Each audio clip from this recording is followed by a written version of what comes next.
na druhou stranu. Já to budu myslet. Okay, I think we can pursue. Inventio. Tam je co? Okay, let's start. I have pleasure to introduce the last speaker of today, which is Sabina Rosenbergová. Sabina is still a student of Masaryk University, although her, let's say, academic experience is already, I would say, more than the experience of a usual student. And she was working about the Cathedra Sancti Petri. She's publishing now an article about this issue, and she was dealing with the cathedral, this important Roman monument from the Longue-Durée perspective, and she's already using this, in a certain sense, same approach to Bodleian Longue-Durée, also to analyze it, another crucial medieval, so to say, object, which is the Mont-Saint-Michel, because Sabina is part of the Migrating Art History project, and she's working on the Mont-Saint-Michel. Her point of view will be mainly from the future to the past, then from the past to the future. But I asked her today to present us a bit the moment of the Inventio of the Mont-Saint-Michel, also in connection with the Stephanos lecture, because Gargano and Mont-Saint-Michel are like twins in a certain sense. And I was thinking it would be useful for this workshop to have this Garganos Mont-Saint-Michel connection. This is something quite obvious. So, the Inventio of the Mont-Saint-Michel in the Middle Ages. Thank you. So also thank you for the nice introduction and for the possibility to speak there. And maybe it's some of you are wondering why I'm speaking there and not on the Mont-Saint-Michel, and which is quite funny maybe because it's so close, but it's obvious in the sense that the medieval Mont-Saint-Michel itself, it was, let's say, really destroyed during the centuries, and the destruction was finished by the French Revolution, and then by the following centuries, and even by the 19th century reconstruction as usual.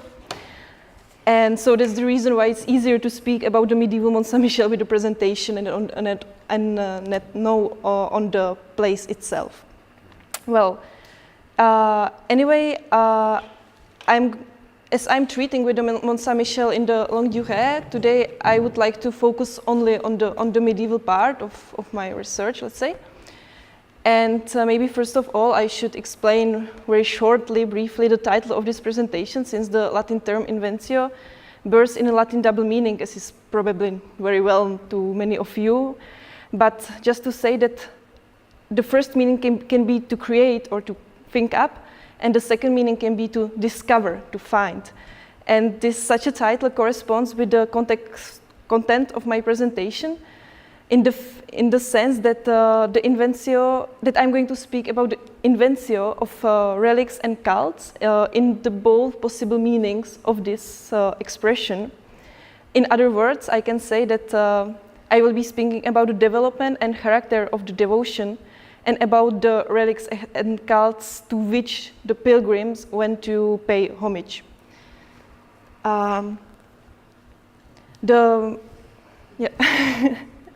Mont-Saint-Michel as a pilgrimage destination, it's probably known to you also that the Mont-Saint-Michel was a pilgrimage destination during the Middle Ages, and not only in the Middle Ages, but we heard that there are certain doubts about it.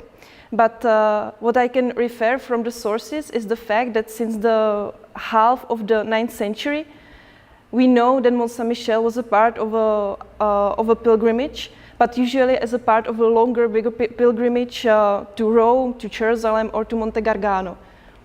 And this trend was following in the 11th and 12th century, and the biggest boom of the pilgrimage to Mont-Saint-Michel was in the same period as the pilgrimage to Santiago de Compostela in the 11th and 12th century. But it's obvious that the trend to go to Mont-Saint-Michel precedes this period of the boom of the pilgrimage to Santiago. And we also know that the pilgrims came to Mont-Saint-Michel for two reasons. We have pilgrimage badges, which were found spread in the different sanctuaries like through the Europes. So they were in the archaeological excavation found those badges from Mont-Saint-Michel. And the second is that in the hagiographical sources of Mont-Saint-Michel, we have some mentions, and not few of them, about the pilgrimage stories, about the pilgrims in coming to the Mont-Saint-Michel. But anyway, the content of my today presentation, I divided the presentation into 3 main parts. And in the first part, I'm going to speak about the foundation legend of the Mont-Saint-Michel, because I decided to base my presentation, let's say, on this legend, which is, I think, quite interesting. And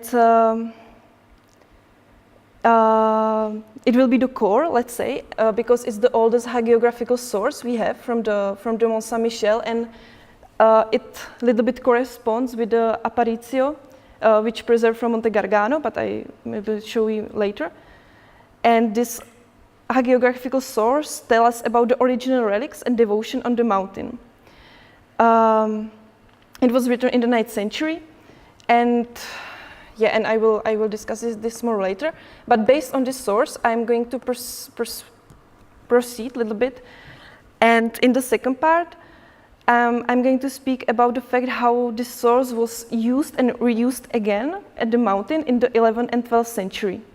And this approach, let's say, will reveal to us various interpretations of this legend, which was like applied in the later centuries, and had a certain role in the construction of the place and in the development of the cults.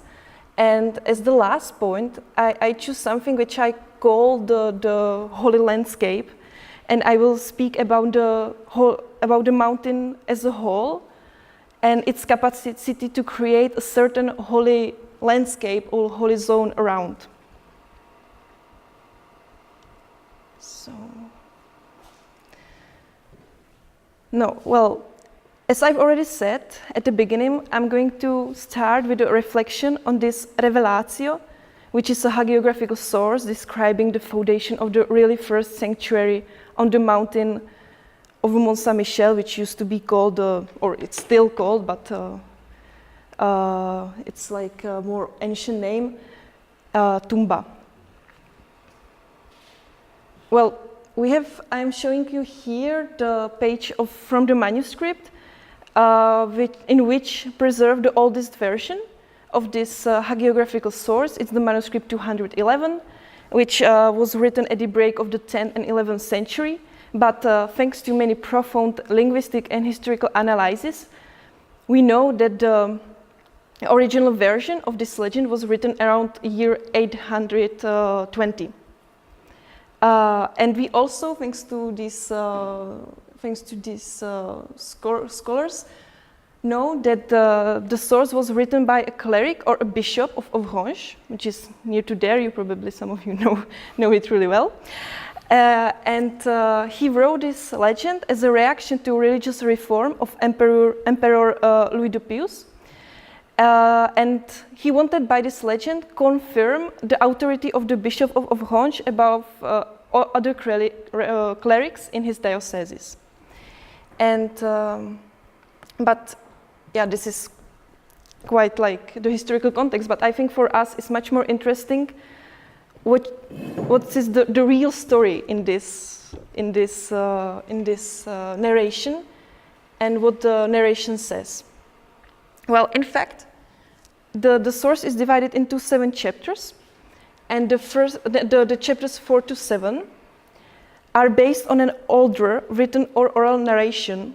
We don't know if it was written or oral, but it's older than the beginning of the 9th century, and it says us about how the Bishop of Avranches, named Aubert, had a vision in which Archangel Michele himself revealed to him. This happened for the 3rd time, but I'm going to also develop this further. But anyway, when the Archangel revealed to him, he asked the bishop to build a sanctuary on the mountain Tumba, which the bishop did. But he knew that he has no relics of Michele, so he sent a monk to Monte Gargano to bring the relics there and to bring them back to Mont-Saint-Michel. And also the story narrates us about the first miracle performed by Michele on the Mont-Saint-Michel, who gave a water source to monks in order to make it possible to live on the mountain. And attached to this older part is is introduction, which was composed around this 820, so is current to the compilation of the whole text, and explain the existence of the sanctuary from the theological and historical point of view. From the theological point of view, since we know that the Archangel Michele was at the beginning like on the east, and then this text explains how he came to the west, let's say, very easily. And from the historical point of view, since it says when the revelation took place, and it says the approximate dating of the revelation, and there is only the later tradition of the 12th century saying that the Mont-Saint-Michel was founded at 708, but it's only the 9th century. And this is incredible section 3, which is dedicated to the surprisingly precise description of the geographical situation of the place. And this source gives us many significant information, but from those I'm going to repeat and to more discuss just 3 of them, which I think are interesting for our today discussion. So in the chapter 4, is described the vision to the Audbert, to the bishop himself, and there is said that the bishop had 3 visions in which Archangel Michele demanded on him to construct a sanctuary in his honor on the Tumba mountain. But even after the first two visions, Audbert was still hesitating to do so. He was like really, I don't know, and he was like forgotten about it and so on. But finally, the Archangel was quite like angry with this attitude of the bishop, and he decided to be more like, let's say, persuading. And he revealed for the 3rd time, and he pushed him a little bit into the action, which we can read in there, that for the 3rd time, the bishop was plusatur, like a little bit, let's say, push to do the sanctuary. The second important feature is that the construction of the sanctuary, that the bishop constructed the sanctuary in a certain manner, let's say, and it has the circular form, and it was made as a crypt, this modum cryptae rotundam, and it was large that 100 men can gather there, that centum hominum capacem was possible to, I don't know, just to enter there. Yeah, exactly. And it was made in the shape of the Monte Gargano, Monte Gargani volens formam. And what is important is that all of this was made on the order of the Archangel himself. So, in other words, this source says that the place itself, the mountain, and its appearance, the grotta, similar to Monte Gargano, was chosen by the Archangel himself, who as well chose Aubert, the bishop of the Bishop of Orange, to do it. And the last important feature of this source is in the chapter 6, where is written that the relics which were venerated on Monte Gargano were carried on the demand of Audbert to Mont-Saint-Michel. And there is also specified which kind of relic it was. And it was a piece of a red mantle which Archangel himself put over the altar. This is the Rubei Paliolo. And a piece of marble on which he stood. This marmoris supra quod statit. So we know that there are some important things about this source, but we can pose a question: what followed this?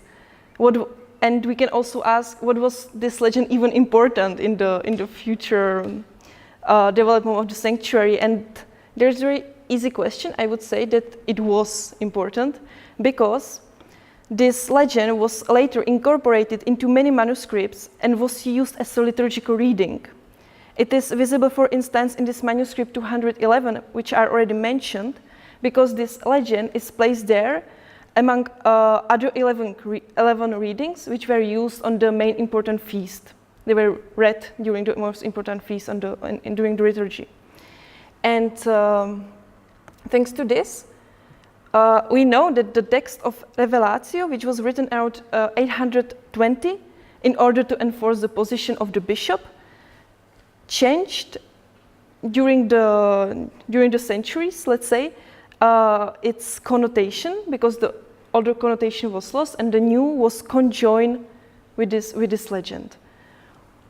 And I would like to now, in the second part, which I call the historical memory, speak a little bit about these new connotations which were conjoined with this legend.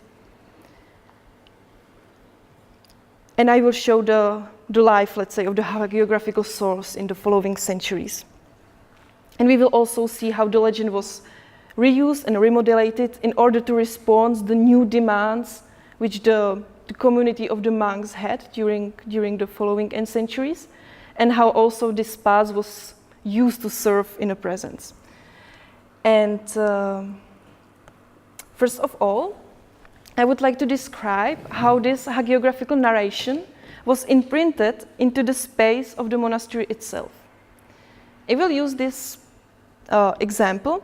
Now I'm showing you, you can see it, showing a space which is today called Notre-Dame Hotel. And we know from the source that at the beginning of the 11th century, this place was, or let's say since the beginning of the 11th century, this place was understood as the original oratory of the Outbird, and also the original relics were placed there, like the relic of the mantle and of the stone of the Archangel Michele was placed in this crypt. And today, I'm repeating the word crypt because today it may appear a little bit as the crypt because it's under the main nave of the church. And I'm showing you also the today's situation, which is there, the crypt. Yeah, here is the church itself. There is the rock, and I hope it's not visible there. So I'm sorry. There should be a red square in order to show you where the place, the Notre-Dame Hotel, is situated. So it's there, and around there is the rest of the Romanesque corridor, now labeled in blue, which was going like around this crypt or this space. And thanks to the archaeological excavation, we know that this space was many times recreated. And what we can see, according to the archaeologist, is that there is the second or probably third architectural structure on this place. And we also know that today's space is a result of the Romanesque reconstruction of the first half of the 11th century, where the new monumental church was constructed. And we also know that before this Romanesque reconstruction, there was a sanctuary which dated into the, let's say, 9th century. And the sanctuary this is the whole place, the whole situation of the beginning of the 11th century, and marked there is the, let's say, the appearance of the older sanctuary of the 9th century. And that's the reason why I was asking about this two naves church, because you also can see that there are something like two naves. But, well, and when the new church, the 11th century church, was reconstructed, the space of this today, let's say, Notre-Dame Hotel crypt, was incorporated into this new structure. because we are founding ourselves in the second level. I have to label it because the colors are not really visible. The Notre-Dame Hotel is founded here in this space, and on the reconstruction, it's somewhere there, and it's in the second level of the today church. So in fact, it was under the main nave. Today, it's not in effect under the main nave because part of the main nave was destroyed during the 18th century. But in the 11th century, it was under the main nave, and it was possible to enter it from the lateral nave of the church. And in fact, we can say that it's also not visible again. That this space was incorporated as a core, let's say a little bit of the core of the new structure, and it wasn't in fact a crypt because there was another crypt which was normally under the apse. So we can say that this Notre-Dame Hotel space created a kind of a lower church in order to venerate the relics of Archangel Michele. And when the lower church, how we call it now, was renovated, there were added very carefully chosen stylistic elements.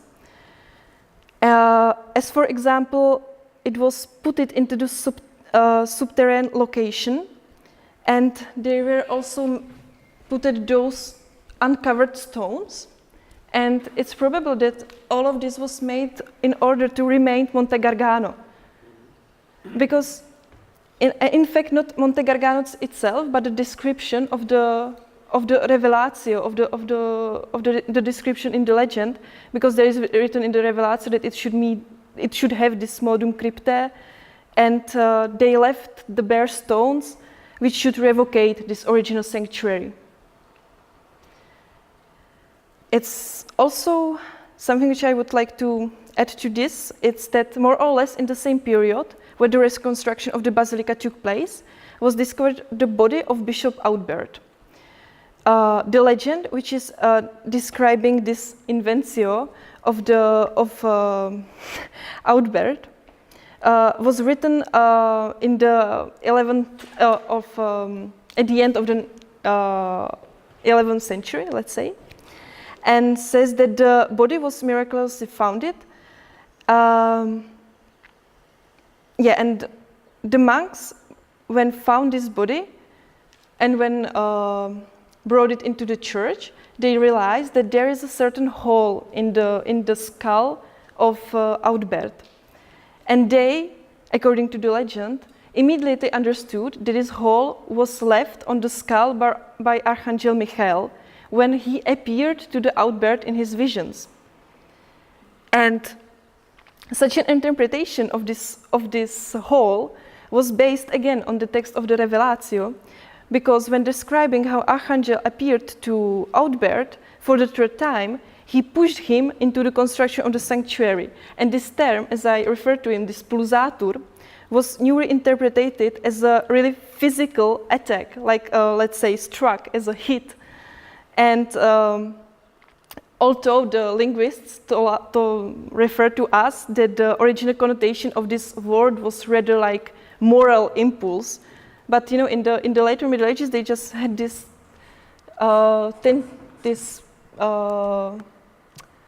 trend to interpret it as the really physical attack, and we can testimony this when we read the description of the version of this legend from the 12th century. There is added additional sentences. I put the Latin version there, but in English it would be, meanwhile, the venerable bishop was pushed sharply for the third time, and now the added sentences is how it testimonies even today a circle hole which can be seen in the bishop head. So, but why the hole in a skull could be so important? Well, we can say that via this interpretation, the skull of Audbert became a kind of a double relic, because it was the corporal relic of the Audbert himself, the founding bishop of the sanctuary, but in the same time, it was a contact relic of the Michele, respectively, because he touched the skull. And thanks to this, the cult of Albert blossomed as a very strong in the 11th and the 12th century, in the period of this great pilgrimage influx to Mont-Saint-Michel. And this is testimonied also by the fact that in the 80s, 90s of the 11th century, were composed a hagiographical word about the Saint Albert, which is called the Translation et Miraculis Beati Alberti, which is a modern name, in fact, but it describes this founding of the Albert's body and translation and the following miracles which he performed. And also, we know that since the mid of the 12th century, the head of Albert and his arm were put in a separate reliquaries, and they were displayed in a church. And also on the arm reliquary of Albert, they were taken oath, which was really old tradition. And as well, it was used for blessing, and it is testified in the manuscript from the mid of the 12th century, where you can see probably the reliquary of Albert, which were used for certain liturgical acts. Just to conclude this second part, we can say that the Relevatio, the foundation legend, had a very significant role in the development of a new cult, which was apparently very strong at the Mont-Saint-Michel in the 11th and 12th century. And it is a really, let's say, important position among the pilgrims which were incoming to the Mont-Saint-Michel. Well, in the previous part, I tried to argue a little bit that the Mont-Saint-Michel was cultivated a certain historical memory on its foundation, which was based on this hagiographical source from which generated the new cult. And in this second part, and in this final part, I would like to explain how the fact that the Archangel himself chose the Tomba mountain was, let's say, perceived, and how it affected the perception of the whole place itself. And thus I would like to say that the mountain itself had a certain strength to create a holy landscape around itself. We have we have a story, or the hagiographical story from the end of the 11th century, which is called the Miraculis in Monte Sancti Michaelis Patratis. And in this story is written something which, let's say, indicate that the terrain of the Mont-Saint-Michel was seen as a sacred. Those stories described pilgrims who took a stone from the mountain itself and put it into an altar, or in an altar in some church as a relic. And those stories also reveals that the monks of the mountain distribute those relics, those stones, because there are stories that the pilgrim came to the mountain, he took the stone without a permission, he used the stone as a relic in his church, but he got seriously ill because it wasn't permitted to do it. And then he was forced to take the stone and put it back on the mountain, and he got healed. And then the monks gave him the stone officially and asked him to make the consecrated church in the honor of Archangel. So we also know that all the monks itself wanted to distribute such a stone as a relics. And I think that this sanctity of the mountain itself is flowering from the fact that the church was claimed in this old hagiographical legend to be marked by the miraculous power of the Archangel himself, and that the relics were there. And this argument, I think, can be testimonied in a hagiographical source, which was written in the 80s, 90s of the 11th century, again, which is Introductio Monachorum, which is a story narrating about arrival and the history of the Benedictine monks at Mont-Saint-Michel. And this whole long narration is introduced, opened, with the so-called Laudatio Normanniae, where author himself describes the whole region Normandy, to which Mont-Saint-Michel belonged to, as a really blessed one, rich in all possible ways, with a great people, great animals and sources and everything, and better than any other region on the world. And of course, it has some political reasons, but I think that this is not really important to speak about this right now. And the author continues that all of this splendor and this richness of the Normandy itself is because, and he also said that the region illuminates the whole West with this richness, and it's due to the presence of the relics on the Tumba mountain. And in other words, it means that the presence of the Archangel relics on the mountain is blessing the whole region itself, in fact. Well, and I think that such a concept, such an understanding, this blessing of the region due to the presence of the relics, is really brightly understandable when one sees the mountain Mont-Saint-Michel from a distance. I and 11 people here in the room can testify that the mountain is possible to see from the distance of 25 kilometers, which is quite a lot. In fact, this is the proof. It's not. I hope it's visible, but the Mont-Saint-Michel is there. But really, the photo. I think it makes it not so visible as in the reality. Because when you see it from this distance, you have no doubts, maybe just for a few seconds, that this is Mont-Saint-Michel. Yeah, you have to put your glasses, as all of us did. And, oh, I'm sorry, I move it. And it's not really. Okay, it's okay. Is it okay? Mm-hmm. So, and I think that this particular natural condition, that the mountain is visible from such a far distance, and the belief that the mountain was chosen by the Archangel Michele himself, created this certain holy landscape, or we can say holy zone, around the mountain. And in such a conditions, in such a natural conditions and everything, it can be then easily understood why the simple stones were treated as relics, in fact. And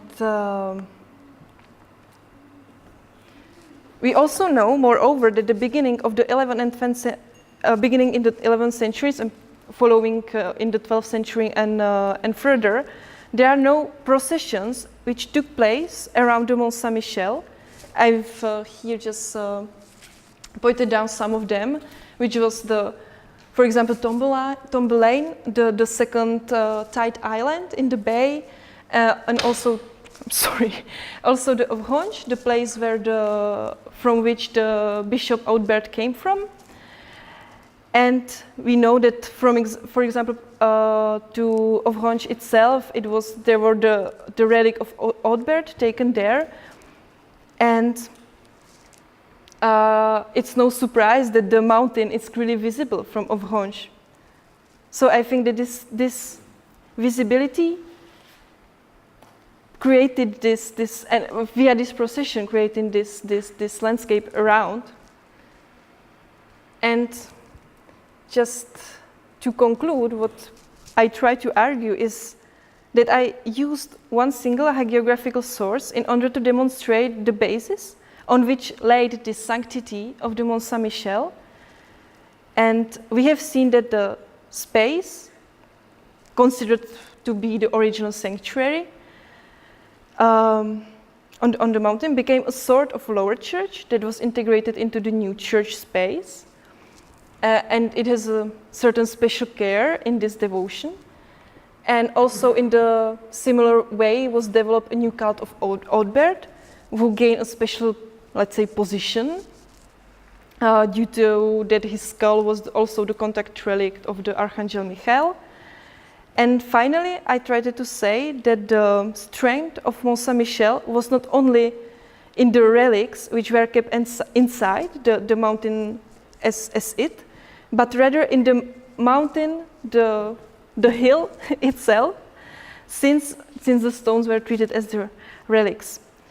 And And I think this is, for me, a really good argument to say that the mountain has the strength to create this holy landscape around. And I think this was quite a short presentation, so we can make a longer discussion if you want to, but I thank you for your attention. Thank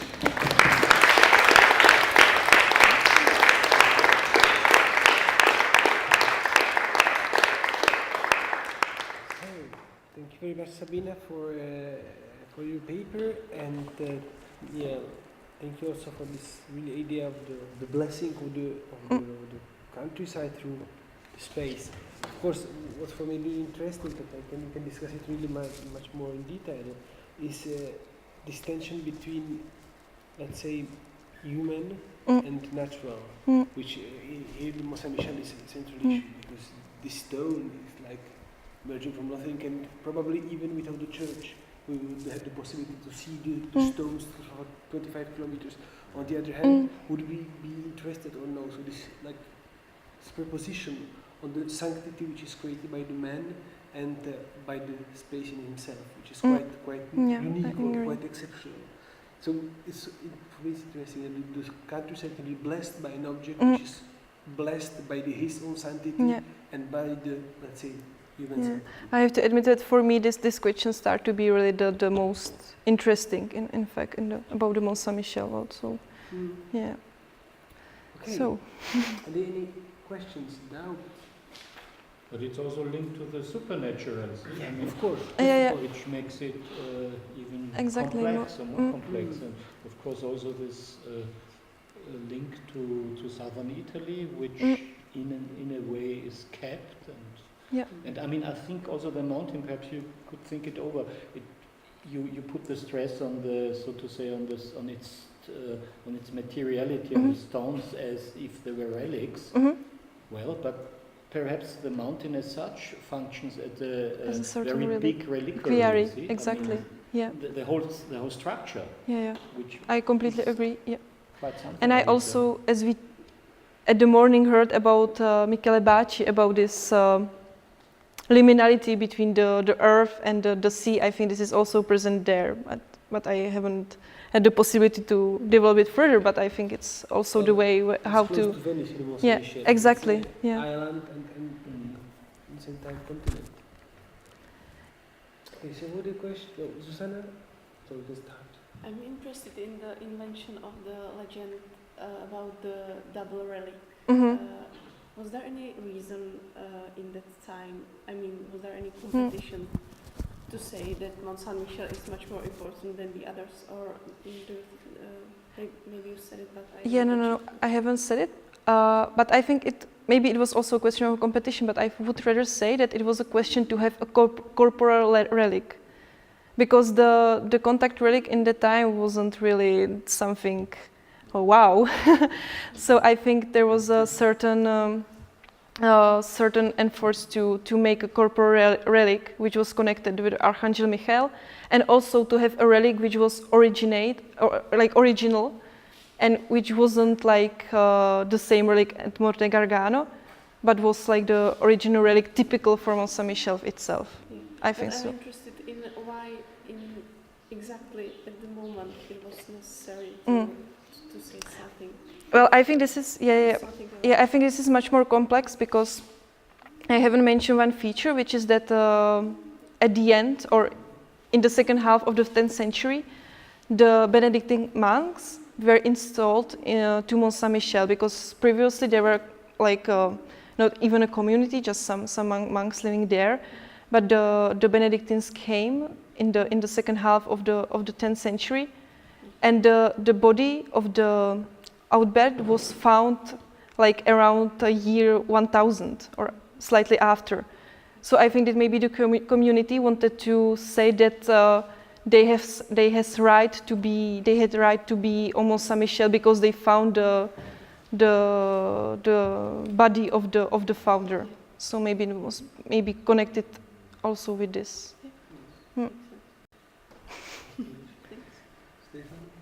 Thank you very much for your presentation, very clear, also for a site that I experienced but I never really studied it. I think it's convincing that they're trying to recreate or what possible Gargano, Mount Gargano. But do you think it's why do you think it's more basing on the description, on the written sources, and not by travel? Because we have, by pilgrims who were actually there, because we have evidence of pilgrims traveling even from farther than Mont-Saint-Michel. And I mean, if there is a particular reason why you think it's more based on description. And there was another question that I wanted to what is the institutional relation between the Bishop of Avranches and the Mont-Saint-Michel? What is the clergy installed in Mont-Saint-Michel? Are there any, connections and things? Okay, I will start with the first question. Well, I think that it can be both, in fact, because we know that the pilgrims traveled to Monte Gargano pass through Mont-Saint-Michel, as I said, because the source I was, the first source about the pilgrimage to Mont-Saint-Michel is saying that the pilgrim who previously traveled to Rome, to Monte Gargano and to Jerusalem, on his way back visited Mont-Saint-Michel. So we definitely know that via the same pilgrimage, they made the travel to Monte Gargano and also to Mont-Saint-Michel. So I think this can definitely be both. So, but on the description, I think that they base it really much on the description since it was used during the liturgy. So they heard it about the liturgy, how the sanctuary should look like, and then you can see it. So I think that the parallelism could be, quite obvious when heard this reading about this legend was read like 3 times a year on the biggest feast, which was the feast of the dedication of the mountain here on Mont-Saint-Michel, then the dedication of Monte Gargano, and then the feast of the Archangel Michele. Okay. So on the biggest. So, and the second question was about the political, let's say. I mean, does the monastery sanctuary depend on the Bishop of Avranches, or is it an independent? I mean, yeah, if we know anything about it. Yeah, this is from this period. Yeah. Well, it's. I think it was really like the situation was changing a bit, but I think that period they were dependent on Avranches in the 11th century. So. But then it changed, and then they gained much more freedom and so on. And Mont-Saint-Michel became incredibly rich afterwards because it was great military outpost. So, and it was really the money were coming from different sides to the mountain. But yeah, if it's about the supernatural question, I was just wondering if there is anything in the textual corpus about the tides. Do they consider it, I mean, if you're local, you know, of course, that the tides are just a natural phenomenon, but if you arrive as a pilgrim, is it somehow seen as a supernatural phenomenon which is linked to this supernatural aspect? Yes. And is it also linked with the crossing of the Red Sea? This morning, because a body of water which is going away, of course, is highly symbolic.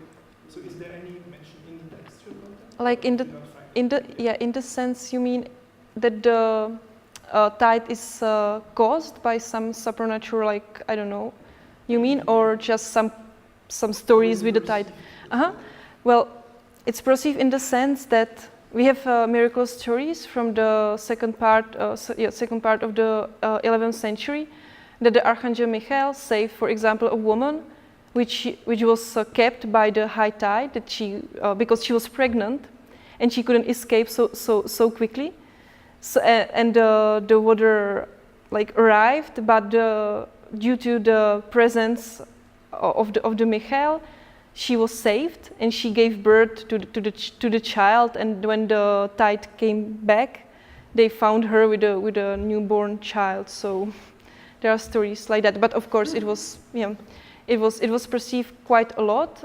And there's also in this first revelation, in this first hagiographical story, there is written that I said that there is really, they speak a lot in the source about this geographical situation, and there is written that to the pilgrims given a possibility to enter to Mont-Saint-Michel twice a day. But yeah, so I think that they worked a lot with this tide, and it was fascinating, and it's reflected in the sources. Quite. Yeah, but it's not surprising in fact, but it's really present a lot in the sources, the natural side of the place, obviously, but it's yeah. Okay, Caroline. I'd like to ask about the reliquaries. Because you know, there was the arm reliquary, there was the skull and the mantle of the Archangel and the marble, yeah. And the marble, but was there some representation of Michele in the sense of maybe some Celtic Image. statue or Celtic image? And is there in the sources any description of Archangel, for example, as we saw for some flag? Or is it really depends on the period. From the period I'm referring, the 11th and 12th century, we have but it's a huge question. If there was, but we know that on the main altar there were representation at least in the 12th century, that there were representation of the three main angels, the Raphael, Gabriel, and Michele. That the Michele was in the center.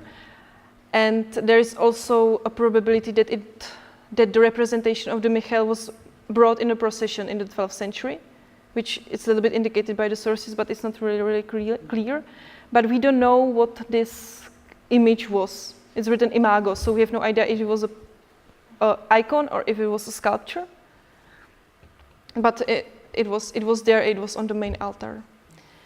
And the second question was there was a second one about the other. There's any source like Bernard Langer? Like with the description. But from the later centuries, like the 14th century. But there is written like there is one pilgrim which is really disappointed. And he says that, why I should go to Mont-Saint-Michel, there is nothing interesting, only the golden image of the Archangel Michele. But it's for the 14th century, I think, this source. So it's quite late. But still, yeah. I have another question. Please, my one is really short, because I was thinking, okay, Old Bird has the vision, great. Probably 8th century, because the legend seems to be older on this part. Why Gargano? It's so far. I mean, if you are looking on Francesco, as always, you can say, okay, Normans went to southern Italy, but it was a bit later. If the legend is really 8th century, what it means, I mean, what can be the motivation in order to create this link between, I mean, the two extreme parts of Europe almost? They must be like 3,000 kilometers. So it's close, you can walk, okay, but you will walk like 3,000 kilometers. Mean. Maybe it's already part of the response that they are just too extreme. Maybe, but. Okay, but they can imagine that during the 8th century, we are speaking about 8th century, so we have not the Carolinggian Empire. If you are the first half of the century, what the legend is telling us. We had a very complicated moment. Italy is divided. There are Langobards who are like ruling northern and southern part. In the middle there is the Vatican state. Then you have all the confusion in north of the Alps. You do Gallia, southern Gallia, northern Gallia, the Merovingian kingdom is in the middle of that. And in the middle of that, 3,000 kilometers, you have pilgrims who are doing it. But still, it's 18 weeks of walk. And at a certain point, you have the idea to go there to search for the relics. We have one other case, which is, from this point of view, similar, because in the same 8th century, at a certain point, guys from Fleury had the necessity to go to Monte Cassino and take the relics of Benedict. So it seems that in Gallia there was a certain popularity in the 8th century to go in Italy and steal the relics. But obviously. No, but still, I was feeling like, I said, why? Because if you need to like have a nice place of cult, it's nice to have something from far, but this distance, It must be something. Or a really impressive personal cult to Michele from part of Albert, who maybe went as a pilgrim to Gargano. Yeah. Or something like that. Yeah, I mean, it's probably because, I don't know if you agree, it's because in the Gargano we have the relics.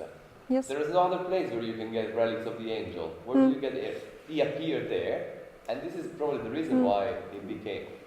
What I'm thinking, and the question could be is, and it's like before the egg, before the chicken. Or, I mean, it's probably the cult of Michele that already existed, and they needed, of course, relics to substantiate the cult.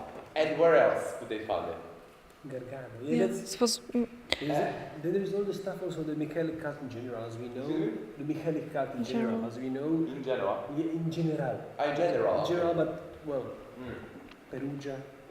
The 55 churches of Michele in southern Italy. Absolutely. So we have like the central buildings across the Europe, very popular at the end of late antiquity, very popular between the Langobards. So there is, I don't know how much it's studied because I never. Yeah, it's. I can say it's studied a lot. Okay. Like this question in last like decades. Because of It's- Langobards' popularity. Yeah. And It's studied. It's studied quite a lot, and I have to say that I didn't like study that too much because I was trying to focus on the place itself. So, but there are several theories, but I just couldn't refer all them. But I think there is like no clear answer to that. What is Still. also interesting is that in this case it is a constructed sanctuary, if I understand well. I mean, it's the natural landscape, Yeah. but the sanctuary itself is constructed. The crypt is a construction, whereas in southern Italy, the Gargano and many other, up until the the 10th century, it's mainly caves. Yeah. So that's probably So there's a strong desire to imitate. And on the local material. yeah, but I mean there could be caverns around here too. Yeah, but not on the mountain itself. No. It's, No, but you have to have the cover. But still, there is this desire to imitate Gargano, which Absolutely. is really strong. Yeah. And maybe by boat it's closer. I'm thinking that by boat it could be closer. You can like circumnavigate all the. But no, it's far by boat. In fact, Yeah, But but anyway, we have the go monk, through Spain and back. Yeah, no. There's a monk in the 9th century that travels, and actually it's very interesting because he travels to Gargano, he's going to Jerusalem, Rome, and then on the way back he stops first in Chiusa, which is another important, and then to San. What was his name? Because I think it's maybe the same one. I said it's the Bernardus or something. Bernardus. Yeah. So So it's the same one. Yeah. Who describes the site. So he Exactly, was there, yeah. and he traveled from far, and we have evidence of pilgrims from England, 7th century, 8th century. Probably they flew from Rome.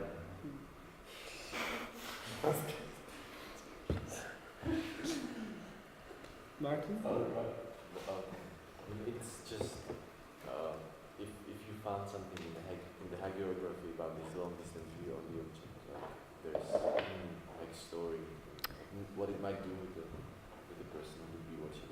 I don't know. Yeah. Well, I haven't found like that it made something with the person itself, but there is the description from the Revelatio from the 9th century that when you seen, and it's written exactly like that, when you seen the place from a distance, you can see only a tower of a ninth dimension. So I think that this perception from the distance was already really present here. 9th century. It's in the Revelatio in the. You can see the nice tower. Yeah. That's really. Yeah, it's something. It's really. It's like almost. But I have to admit that I have no idea what to do with this sentence because in one point it's talking about the crypt, the rounded crypt, and in the second part it's speaking about the tower of the ninth dimension. So it's really. So the source is quite complicated in that sense of the seeing or perceiving the place. I have just one question, which is maybe stupid, but this piece of marble, it's lost. That they had. Yeah, it's lost. I don't know since when, but I think it was lost in the 16th, 17th century, but I'm not sure. But it's like everything from the Mont-Saint-Michel. It's the Do we know if it was fashioned in any way, like it was included into some? it was put in a reliquary together with the mantle. It was put in the reliquary. It was closed, and it was not possible to see because in the legend is written that the monk who tried to open to look if the relics are there was, I think he died afterwards. So This question of the material being fashioned as the relic and so on, I found really fascinating. The example of Bach, which you showed yesterday in the Capella Zen in San Marco, of the stone which was taken from Holy Land, from the place which was struck by Moses, which was then made into objects. Like, just wondering if no, but here. like this, the materiality of the place being used also to fashion the image and to fashion the Here it's different. Here it was really not visible at all. I found really interesting that the relic or the footprint of San Michele is not the inherent part of Monte Gargano, that it was possible to take it. Like something translatable. Yeah, but I think they just took a. Expect that it's on a place. Yeah, but I think is it visible at Monte Gargano? The and I was thinking it's the same thing that happened in Monte Gargano because the altar or the footprint was an altar. I don't know if there were any footprints visible, but lost. I mean, not accessible anymore. And also the pallium or the robe, and it's disappeared. And even the water, there was the drops of water was part of the ritual, so clearly stated by the apparitio. So there's no really. It's just the cavern itself that becomes like a relic because of the presence of the. So somehow they don't really need something to see because they are inside the place where the archangel is. I mean, but with these stones, it's a bit always the same story. With these stones, the stories. I mean, often you don't see the stone. The stones of the Holy Land are always in the closed boxes. We have also the open one, the Lateran one, which is an exception. For the rest of the stones, we put them inside. So it's really the idea that the stone is precious in himself, but you will have to see him like any other relics, by the way. You will never open a Stefan Borsa or other old reliquaries. They are closed, so you are not supposed to see them. But there should be a reliquary.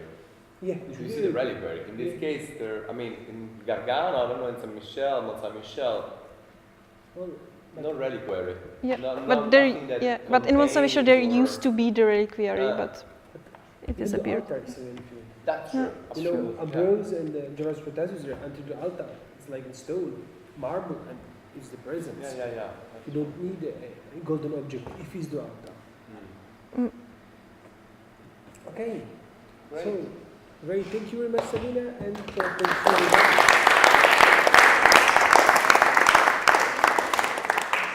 for the